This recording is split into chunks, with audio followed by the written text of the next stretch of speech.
الذين يحملون العرش ومن حوله يسبحون بحمد ربهم ويؤمنون به ويستغفرون للذين آمنوا ربنا وسعت كل شيء رحمة وعلما فاغفر للذين تابوا واتبعوا سبيلك وقهم عذاب الجحيم. الله عز وجل يقول: هو الذي يصلي عليكم وملائكته. تبارك الذي نزل الفرقان على عبده ليكون للعالمين نذيرا. أما بعد، إخواني الكرام الأحبة، ونجلس في هذا المجلس الذي تحفنا فيه الملائكة، والنبي صلى الله عليه وسلم يقول: ما جلس قوم في بيت من بيوت الله يتلون كتاب الله ويتدارسونه فيما بينهم إلا نزلت عليهم السكينة وغشيتهم الرحمة وحفتهم الملائكة وذكرهم الله عز وجل في من عنده. فأبشروا بخير. والله عز وجل من أسمائه الشكور.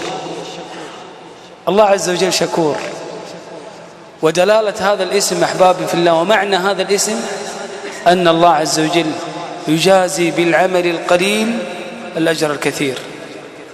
الله سبحانه وتعالى يعطينا في هذا المجلس ثمرات عظيمة وأجور عظيمة.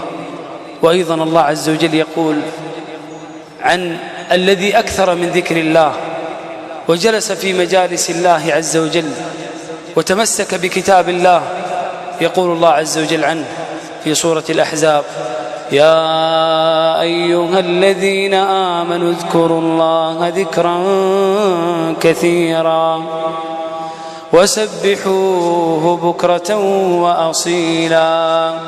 الإنسان إذا تمسك بهذه الآية وعمل بها، ما هو الجزاء من الله؟ اسمع ماذا يقول الله: هو الذي يصلي عليكم. من الذي يصلي علينا؟ الله. الله عز وجل يثني عليك عند جبريل، عند ميكائيل، عند إسرافيل، عند ملائكة لا يعصون الله ما أمرهم ويفعلون ما يؤمرون.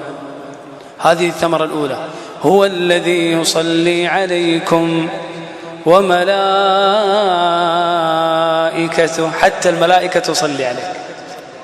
تخيل معي لو أن أحد الصالحين يدعي لك، ما هو الشعور الذي يحصل في قلبك؟ شعور تنبسط ويشرح خاطرك لأن أحد الصالحين يدعو لك. طيب تخيل يا غالي لو أن أحد الملائكة يدعو لك.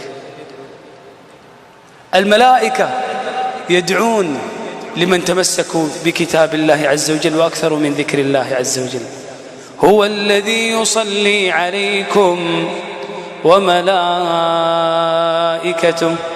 الله عز وجل يقول عن هؤلاء الملائكة: الذين يحملون العرش ومن حوله يسبحون بحمد ربهم ويؤمنون به ويستغفرون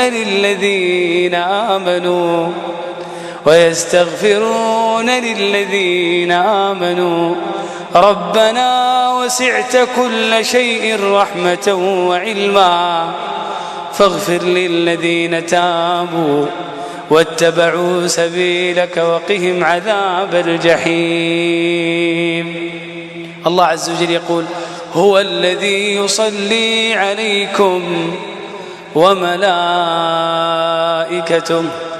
ليخرجكم من الظلمات إلى النور.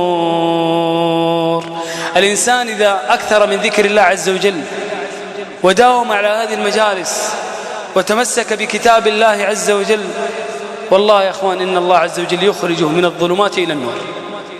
يخرجه ربي جل في علاه من ظلمات الشرك والبدع والمعاصي إلى نور الهداية ونور القرآن ونور الصلاح.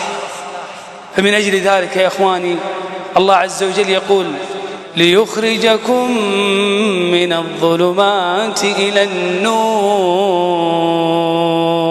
كم من إنسان جلس مثل هذا المجلس واستمع إلى آيات الله عز وجل فخرج من هذا المجلس وقد شرح الله عز وجل صدره، وأخرجه الله عز وجل بسبب هذا المجلس، أخرجه الله عز وجل من الظلمات إلى النور. هو الذي يصلي عليكم وملائكته ليخرجكم من الظلمات إلى النور. الله عز وجل يقول: أومن كان ميتا فأحييناه. كان ميت القلب بعيدا عن الله، فعندما استمع إلى كلام الله عز وجل وكلام رسول الله، الله عز وجل أخرجه من الظلمات إلى النور. ليخرجكم من الظلمات إلى النور. أومن كان ميتا فأحييناه وجعلنا له نورا يمشي به في الناس كمن مثله في الظلمات ليس بخارج منها كذلك زين للكافرين ما كانوا يعملون. تبارك الذي نزل الفرقان على عبده ليكون للعالمين نذيرا.